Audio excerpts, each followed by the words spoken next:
So I got a question today on my TikTok account, which made me really think. So the comment went something along the lines of this.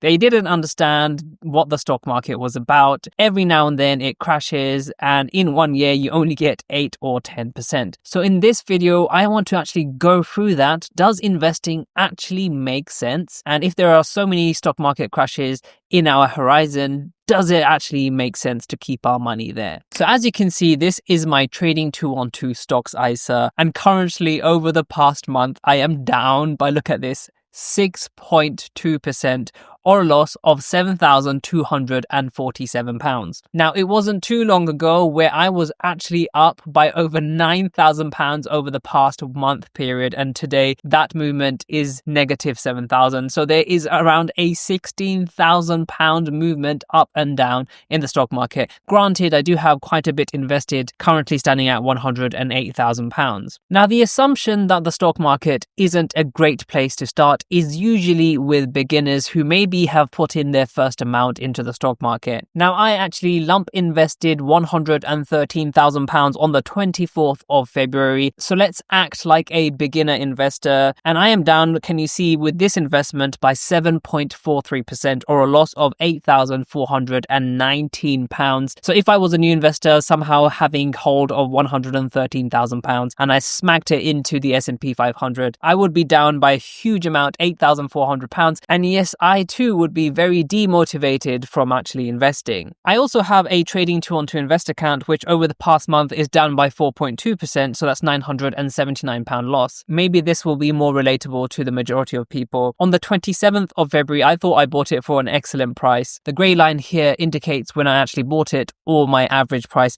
And you can see it kept on going down and down. However, even then, I know that investments are going to probably overperform something like just holding cash or even a high yield savings account. Now, if you would like to sign up to Trading 2-on-2 and receive a free fractional share worth up to £100, all you have to do is to click the link in the description box down below. Alternatively, if you've already signed up to Trading 2-on-2 in the past 10 days but haven't received a free share, all you have to do is to click the 3 horizontal line menu over here. Scroll all the way down until you see the section use promo code. And in this menu, just use my code JUBAIR and you should receive a free fractional share. But anyway, going back to investing, I think one of the best ways to show the power of investing is to show you my actual portfolio. And you can see things are not looking good for the S&P 500 now, and there are always reasons as to why the S&P 500 is going down. As you can see, in 2021 it went down, again in 2023 it went down, and right now it's going down. Now, I'm not here to say in this video that of course the S&P 500 is going to recover, don't worry, because realistically even I don't know if that is the truth. We can look at the past and look at the fact that it has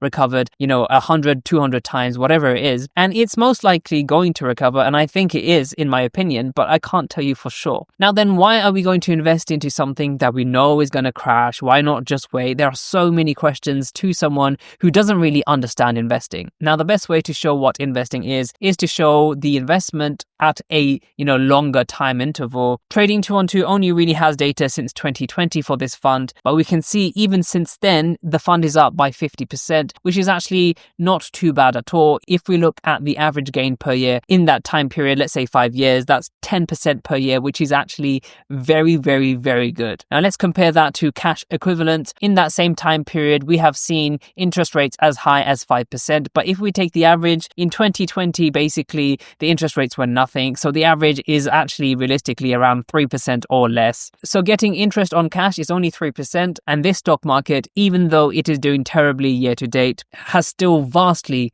outperformed cash. And also, I don't know what it is about young investors, but they scoff at a 10% return per year, which is still even unrealistic in the long term to assume 10% return from the S&P 500. Most of us would actually be happy with a 7% annual return. Even with the market declines that we have seen with the S&P 500, a 10% return is an excellent thing and it's nothing to scoff about. Okay, so now maybe the S&P 500 isn't the best example. It is actually not that diversified when you think that the top 10 companies are all in tech and they are hugely overvaluing the S&P 500 if you believe it is overvalued. Either way, it doesn't really matter. Let's look at the FTSE All-World, which again is very heavily still in the USA. But anyway, why would we want a fund that doesn't have a huge weighting towards the USA, as currently they are a huge player in the world scene? Since about 2020, even the FTSE All-World has given out a return of 55%. If you average that over 5 years, that's over 10%, which is actually absolutely amazing. And although a lot of emphasis goes into the S&P 500, I feel like the FTSE All-World is always the underdog. Now, going forward, a lot of people are going to be thinking twice about